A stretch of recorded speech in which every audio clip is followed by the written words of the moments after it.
علی رسول الکریم اما بعد فاعوذ باللہ من الشیطان الرجیم بسم اللہ الرحمن الرحیم وَذَرُوا ظَاهِرَ الْإِثْمِ وَبَاطِنَهُ صدق اللہ العظیم ان اللہ وملائکۃہ یصلون علی النبی یا ایھا الذین آمنوا صلوا علیہ وسلموا تسلیما اللہم صل علی سیدنا مولانا محمد وعلی آل سیدنا مولانا محمد وصحاب سیدنا مولانا محمد مبارک وسلم وسلم علیہ۔ انتہائی میرے واجب الاحترام رائے حق مسافر عاشقان رسول سب کو میری طرف سے انتہائی مہربانہ پیار بھرا السلام علیکم۔ یہ آج جمعۃ الوداع ہے، یہ جو آج کا جمعہ گزر گیا تو پھر شاید ہم میں سے کوئی ہو یا نہ ہو، کیونکہ یہ جو بابرکت دن ہے یہ سال بعد ایک بار ہی آیا کرتا ہے، تو اس نے بہت سبق سکھایا ہے اس ماہ رمضان نے۔ یہ قرآن کریم میں جو میں نے قرآن کریم پڑھنے کا جو ایک دو لفظ جو قرآن کریم پڑھنے کے جو مجھے شرف ملا ہے، اس میں خاص کر اسی بات کی تشریح ہے یہ اصل میں، وَذَرُوا چھوڑ ڈالو، وَذَرُوا ظَاهِرَ الْإِثْمِ وَبَاطِنَهُ، ظاہریت کو چھوڑو تب باطن کو بھی چھوڑو، گناہ کا باطن بھی گناہ کی۔ روزہ ایسے ہے کہ کسی نے روزہ رکھا ہے تو دوسرے کو پتہ نہیں اس کو روزہ ہے یا نہیں، یہ باطن کی صفائی کا بہترین صابن ہے یہ۔ کہ روزے سے ملتا کیا ہے؟ تقوی۔ تو تقوی کسے کہتے ہیں؟ جو ظاہر بھی مٹ جائے برائی سے تو باطن بھی اس کا صاف ہو جائے۔ وَذَرُوا ظَاهِرَ الْإِثْمِ وَبَاطِنَهُ، چھوڑ ڈالو ظاہر گناہ اور اس کا باطن۔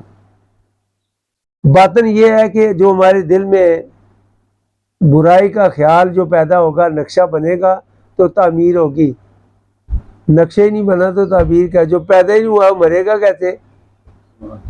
جو پیدا ہی نہیں ہوا وہ مرے گا کیسے؟ وہ تو ابھی پیدا ہی نہیں ہوا۔ جب تک ہم یہ روزہ جو ہے، روزہ کہتے ہیں رکنے کو، رک جانا، کس سے؟ جو حلال چیزیں اس سے بھی رک جانا، پابندی کرنا، کس کے لیے؟ اللہ کی رضا کے لیے۔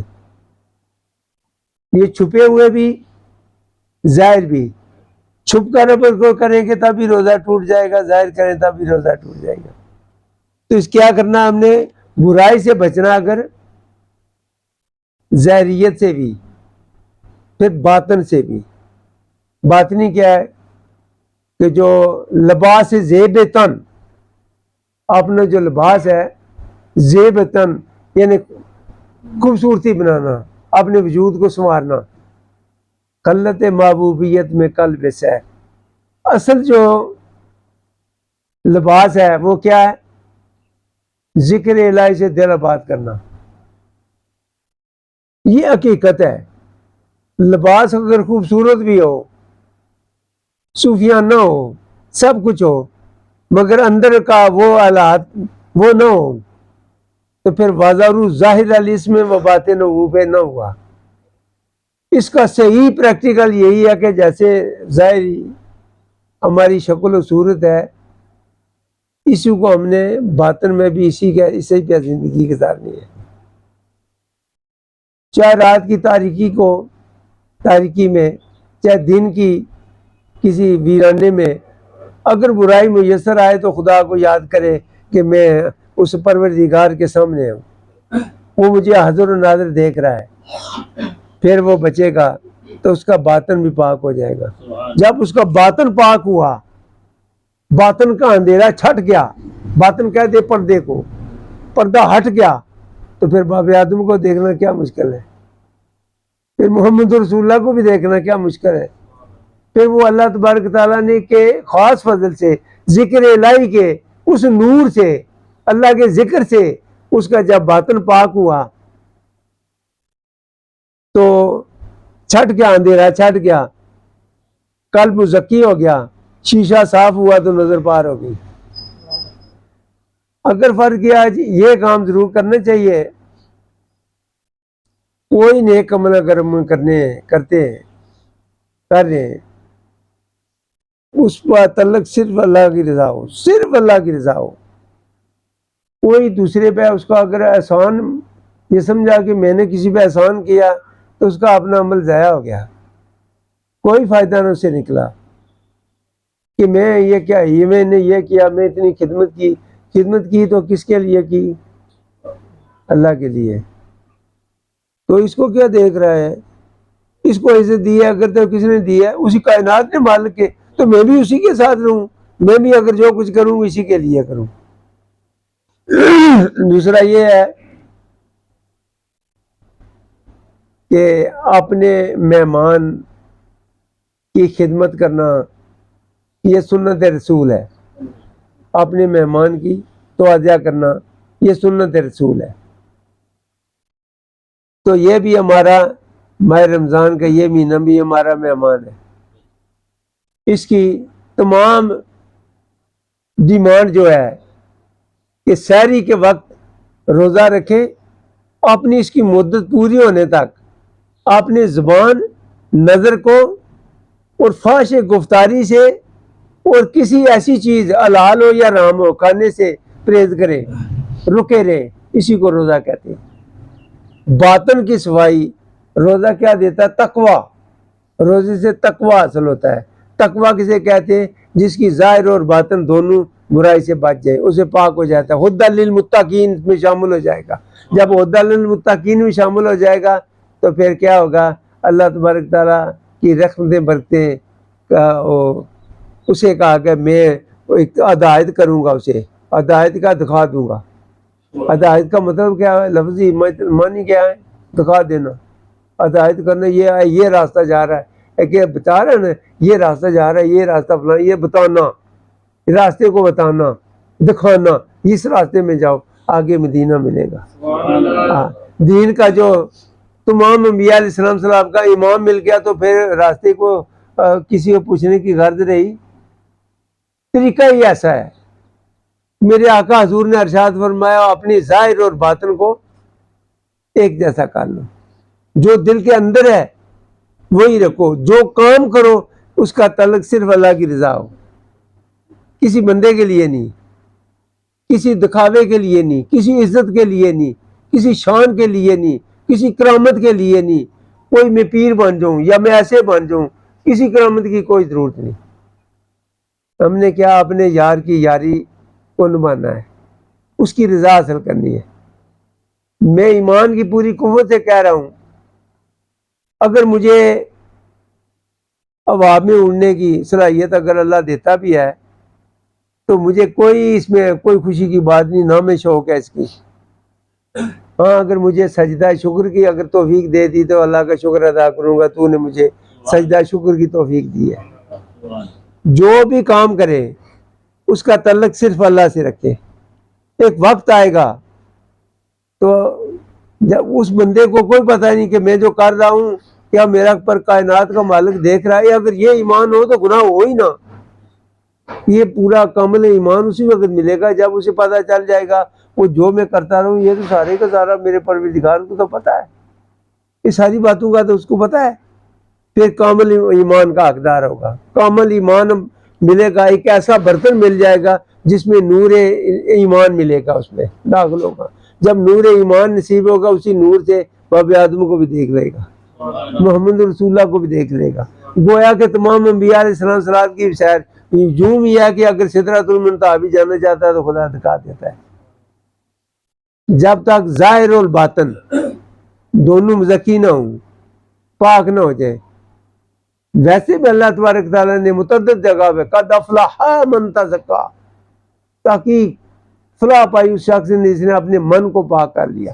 من سے پاک کرنے کے کیا مراد ہے؟ کہ اس کی ظاہری بھی گناہ سے چھوڑے، باطن بھی چھوڑے، جو کام کرے صرف اللہ کی رضا کے لیے۔ اگر کسی کا کام بھی کر رہے ہیں، کسی کا کام کر رہے ہیں تو اس کا مطلب یہی ہو کہ یا اللہ میں تیری رضا کے لیے کر رہا ہوں، یہ تو کسی کام کا نہیں ہے، مگر یا اللہ تو اگر اس پہ راضی ہے میں بھی راضی ہوں، میں بھی یہی کام کر لوں گا، اس لیے کہ تو راضی ہو جائے، تو جو اس کی رضا کے لیے کرے گا اس کا اجر بھی وہی دے گا۔ جب ہم اپنا یہ سوچیں گے کہ میں نے یہ فلاں کے لیے یہ کیا، میں فلاں کیا، بھائی اس نے جس کے لیے اس کے لیے کیا تو اس نے کیا دینا؟ وہ تو خود محتاج ہے بارگاہ الہی میں، وہ کیا دے گا؟ خود اس کی رحمت کا جو محتاج ہے وہ کیا دے گا بیچارہ؟ دے گا وہی جو سب کو دینے والا ہے، جو سب کو دینے والا ہے۔ میرے کل بھی جو ڈاکٹروں کا ایک جو مجمع تھا، انہوں نے مجھے تو راستے میں یہ کہنے لگا جی دیکھیں یہ حضرت امیر معاویہ کے بارے میں انہوں نے بات کی، تو حضرت علی رضی اللہ تعالیٰ، میں نے کہا یہ اللہ تبارک تعالیٰ نے آپ کو قبر میں پوچھے گا یا حشر میں پوچھے گا یا موت کے وقت پوچھے گا؟ یہ ہے کچھ ہمارے کے پاس؟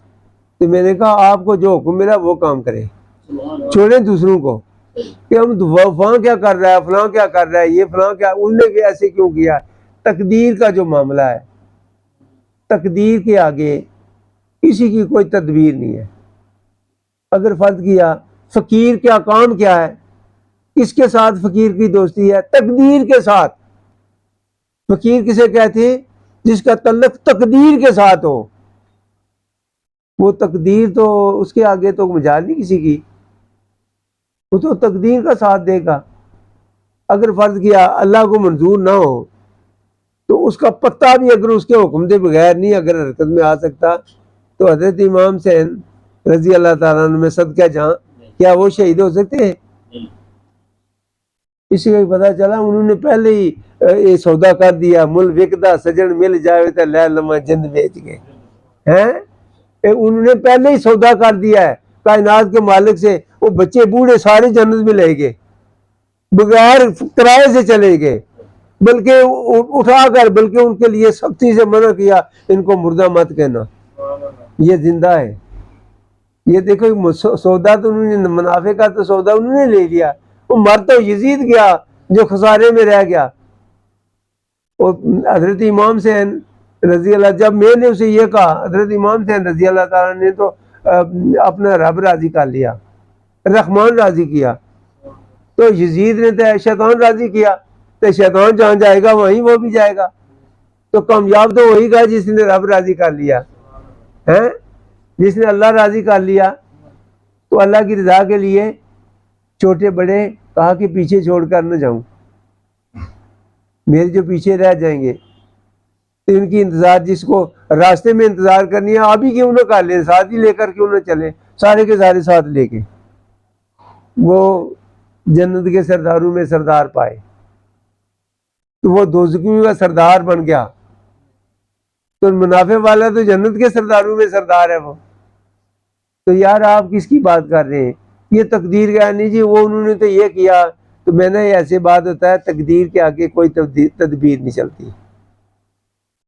اگر یہی کہہ لیں کہ فرض کیا کہ ہمارے بابا جی، میرے دادا جی حضور بابا جی آدم علیہ السلام صلاۃ، اللہ کے بڑے محبوب، جن کا نام اللہ نے رکھا، نہ ماں نے رکھا، نہ باپ نے رکھا، نہ بھائی نے رکھا، نہ جمہور نے رکھا، نام کس نے رکھا؟ اللہ نے۔ صفی اللہ، میری صفات رکھنے والا، سب نام حضرت آدم علیہ السلام صلاۃ نے بیان کر دیے، کسی فرشتے کو نہ آیا، آدمان کا کھڑے ہوئے، اللہ میں تو کوئی پتہ نہیں، ان کو کہا یا آدم، اور معرفہ، چونکہ آدم جیسا دوسرا آدم کوئی نہیں، یا آدم ہو، اے آدم، انتا تو و زوجک الجنت، یہ جو افواہ کا جو ذکر کیا نا لوگوں نے، حدیث میں ہے، قرآن کریم میں کہیں افواہ کا ذکر ہی نہیں ہے۔ بھائی اما افواہ کا ذکر ہے تو مجھے بھی بتائیں، یہ بھی حافظ قرآن کا یہ ہے ذکر؟ تو یار کہاں نکالا ہے یہ؟ مولویت کہاں سے نکالا ہے یار؟ میں اما افواہ کا ذکر ہے کہ قرآن کریم میں تو مجھے بھی بتاؤ یار۔ زوجہ کہا گیا، زوجہ کیسے کہتے ہیں؟ جوڑے کو، جفت کو، پتہ ہے ہی نہیں ہے کسی کام کا۔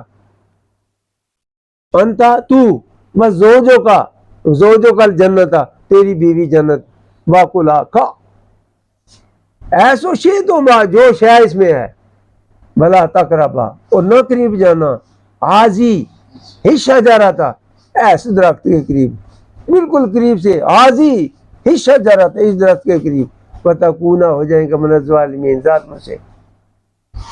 کون بتا رہا ہے؟ اللہ، کائنات کا بادشاہ۔ سن کون رہا ہے؟ جسے خلیفہ نائب بنایا، ابو البشر بنایا، سب فرشتوں نے سجدے سے سجدہ کروا کر بتایا، اس کو بتا رہا۔ پھر وہ یوں بات ہو گئی، اس سے کیا پتا چلا؟ تقدیر کے آگے کسی کی مجال نہیں۔ دوسری ایک میں مثال دے دوں، یہ تقدیر کا معاملہ ہے، فقیر تقدیر کے ساتھ رہے گا۔ فقیر اگر یہ چاہتا کہ زمین اٹھا کر نیچے کر لوں، بے شماری باتیں ایسے ہوتا ہے، فرشتوں نے کہا، اور کہا بھی زمین نیچے والی اوپر ہوگی، اوپر والی نیچے ہوگی، پتھر برسائے گئے، آگ برسائی گئی، بے شمار آندھی طوفان آئے، کئی تمام انبیاء علیہ السلام صلاحات کی قومیں جو گمراہ ہوئی تو ان کی سزائیں لکھی ہیں قرآن کریم میں، ہر بات ہوئی، ان کے ساتھ سخت قہر نازل ہوا، تو اللہ تبارک تعالیٰ نے ان کو ہدایت کی طرف لانے کے لیے ان کو تکلیف دی کہ ہدایت پہ آ جائیں، جو نہیں آئے، جو آ گئے، اللہ نے ان کو معاف کر دیا۔ جتنا بھی کوئی گناہ گار ہو، جب بارگاہ الہی میں جھک گیا تو اس کی توبہ قبول کر لے گا۔ تو اگر جھکا نہیں ہے، وہ اپنے آپ کو سمجھتا رہا کہ میں پھر بھی حق پہ ہوں، میں پھر بھی حق پہ ہوں، میں بھی ٹھیک ہوں، اپنے آپ کو بہتر سمجھنا سب سے بڑی خامی غلطی یہ ہے۔ ہمیشہ یا پاک پروردگار، اگر تو نے مجھے ربنا لا تزغ قلوبنا بعد اذ ہدیتنا، یا اللہ اگر تو مجھے ہدایت میرے قلب کو دے دی ہے تو پھر میرے گمراہ نہ کرنا۔ اس کا فکر رکھنا ہر وقت، کسی وقت میں گمراہی کی طرف نہ چلا جاؤں۔ اللہ سے معافی مانگتے رہنا، یغفر الذنوب جميعا، بخش دے گناہ سارے کے سارے۔ آخر دعوانا الحمدللہ رب العالمین۔